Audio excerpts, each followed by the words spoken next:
बिस्मिल्लाहिर्रहमानिर्रहीम। अल्लाहुम्मा सल्लि अला मुहम्मद व अला आलि मुहम्मद व बारिक वसल्लम अलैहि। सबसे पहले तो मैं तमाम मीडिया चैनल्स के दोस्तों का और प्रिंट मीडिया के दोस्तों का बेहद ममनून और मशकूर हूँ कि आज पाकिस्तान मुस्लिम लीग नून की कॉल पर वो यहाँ तशरीफ़ लाए और हमें कवरेज दी।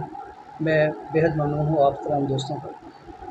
और सबसे अहम बात ये है कि आपको पता है कि अब ये ज़िमनी इंतखाब जो हैं वो होने जा रहे हैं, और ज़िमनी इंतखाब वैसे तो 90% जो हमने देखा है कि वो हमेशा उनका रुझान वो गवर्नमेंट की तरफ होता है, और टर्न आउट भी आपने ये देखा है कि वो भी कम होता है। लेकिन इसी टर्न आउट को बढ़ाने के लिए जो हमारे वोटर्स और सपोर्टर्स हैं उनके अंदर मोटिवेशन पैदा करने के लिए, उनको इंस्टिगेट करने के लिए, उनको आगे ले जाने के लिए और इलेक्शन के दिन उनको बाहर निकालने के लिए हमारी तमाम फोर्स जो है वो बरसरे पैकार है। इसी सिलसिले में हमारी जो कायद मोहतरमा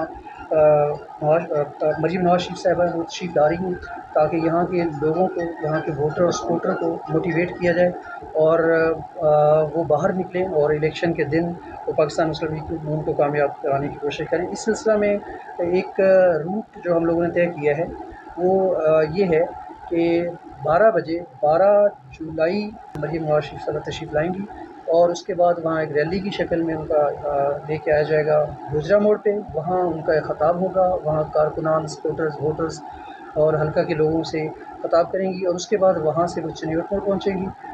चनियोट मोड़ में वो वहाँ एक मुख्तसर सा ख़ताब करेंगी। उसके बाद वहाँ से जामिया चौक से जामिया चौक पहुँचेंगी, उसके बाद नवाज़ चौक और फिर वो मल्लुवाना मोड़ और उससे आगे हल्का 125 जो है उसकी तरफ बढ़ेंगी और आखिर में 18 हज़ारी पहुँचेंगी जहाँ उनका पाक इस्तकबाल किया जाएगा और वहाँ वो कारकुनान के एक जलसे से ख़ताब करेंगी। ये एक शेड्यूल है हमारा जो कि ऑफिशियली मीडिया के सामने रख दिया गया है। इस सिलसिले में दरमियान में बहुत सारे ऐसे स्पॉट हैं जहाँ मैडम मरीम नवाज़ साहिबा थोड़ी देर के लिए रुकेंगी, वो ख़ताब भी कर सकती हैं और वहाँ अकॉर्डिंगली हम लोग फैसला करेंगे। जिसमें मधानी जुट है जो हल्का 125 में है, जो कि गोदरा मोड़ के बाद 127 में है, और उसके बाद यहाँ जब यहाँ से निकलेंगी तो शहर के कुछ इलाकों में मुमकिन है कि वहाँ भी रुक के मुख्तसर ख़ताब करेंगी और फिर उसके बाद वहाँ बलूचिस्तान पेट्रोलियम पे शुरा हैं वो भी उनके साथ शामिल हो जाएंगे। इस तरीके से हम लोग वहाँ पहुँचेंगे 18 हज़ारी। वहाँ एक आवाम का जम गफ़ीर होगा इंशाअल्लाह और उस पर वो ख़ताब करेंगी और हमारा खून गरमाएँगी और यकीनन 17 जुलाई को जो इलेक्शन होने जा रहा है इंशाअल्लाह वो शेर की जीत का दिन होगा, वो मरीम नवाज़ की जीत का दिन होगा, वो पाकिस्तान मुस्लिम लीग नून की जीत का दिन होगा, वो मियां नवाज शरीफ, मियां शहबाज शरीफ, हमज़ा शहबाज और राना सनाउल्लाह साहब की जीत का दिन होगा। और वो हमारे कैंडिडेट वारसलम बरवाना और हमारे एक और हरदुल अज़ीज़ कैंडिडेट जनाब फैसल बुवाना की जीत का दिन होगा इंशाअल्लाह। मीडिया और दूसरा मीडिया बहुत स्ट्रॉन्ग है और वो फौरी तौर पे सारी चीज़ें जो हैं वो ख़बर पहुंच जाती है, तो ऐसा नहीं है। इस सिलसिले में आप लोगों को पता है कि हमारे शहर में भी ऐसे हुआ है कि हमारे इंटीरियर मिनिस्टर के ख़िलाफ़ एक इलेक्शन कमीशन ने एक एप्लीकेशन या उनको कॉल किया था। तो ऐसा नहीं है। हमारे हल्का 126 में अगर सपोज़ कुछ लोग आते हैं तो वो चूँकि हल्का 126 में तो इलेक्शन नहीं हो रहा, हमारा इलेक्शन हो रहा है हल्का 127 में और हल्का 125 में। वहाँ किसी किस्म की कोई इंटरफेरेंस है तो यकीनन फिर उसके लिए हम जवाब देंगे। अदरवाइज़ मैं नहीं समझता कि कानूनी नुक्ता निगाह से हल्का 125 में और हल्का 127 में हमारी किसी किस्म की ना इंटरफेरेंस है, ना इसमें हम कोई इंटरवेंशन कर रहे हैं, ना ही उसमें कोई रिगिंग का या ऐसा जो कि मतलब इल्ज़ाम अपोजिशन की तरफ से लगाए जाते हैं उसका कोई शायबा है।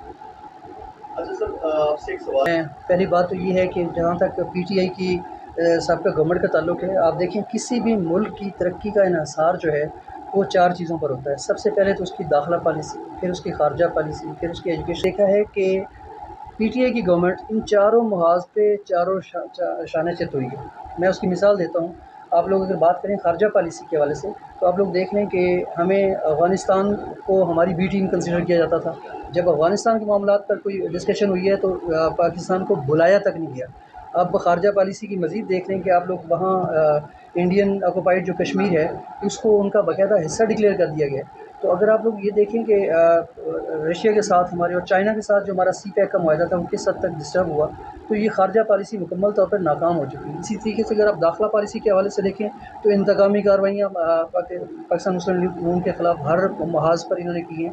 اس سے ہٹ کے آپ لوگ دیکھ لیں تو سہیوال کا واقعہ دیکھ لیں، اور چھوٹے چھوٹے اتنے واقعات ہیں کہ یہ مکمل طور پہ حکومت جو ہے وہ خراب ہو چکی تھی اور انہوں نے عوام کا جینا دوہر کر دیا تھا۔ تعلیمی پالیسی کے حوالے سے دیکھ لیں تو نواز شریف کا دور دیکھ لیں، بچوں کو لیپ ٹاپ دیے جا رہے تھے، ان کو اسکالرشپس دیے جا رہے ہیں، پاکستان سے باہر جانے کے لیے ان کو اسکالرشپ دیے جا رہے ہیں، یونیورسٹیز کے فنڈ جو ہے وہ بڑھائے جا رہے تھے۔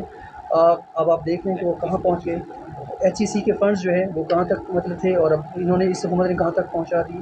میں یہ سمجھتا ہوں کہ تعلیمی لحاظ سے بھی یہ فلاپ ہو چکی ہے۔ اور سب سے آخری پوائنٹ جو ہے وہ یہ ہے معاشی حوالے سے آپ لوگ دیکھ لیں کہ لوگ کہاں سے کہاں تک پہنچ گئے۔ ان کے دور میں جو ڈالر ہے وہ کہاں تک پہنچا، جو 72-74 سال کی پاکستان کی جب عمر تھی اس تک جو اماؤنٹ پہنچی تھی وہ انہوں نے سال ڈیڑھ سال کے اندر وہ ڈالر اس کو پیٹرول کی قیمت لازمی بات ہے اسی کے ساتھ ایڈجسٹنٹ تھی، ریلیٹڈ تھی، وہ بھی بڑھی اور باقی ساری چیزوں میں مہنگائی آ گئی۔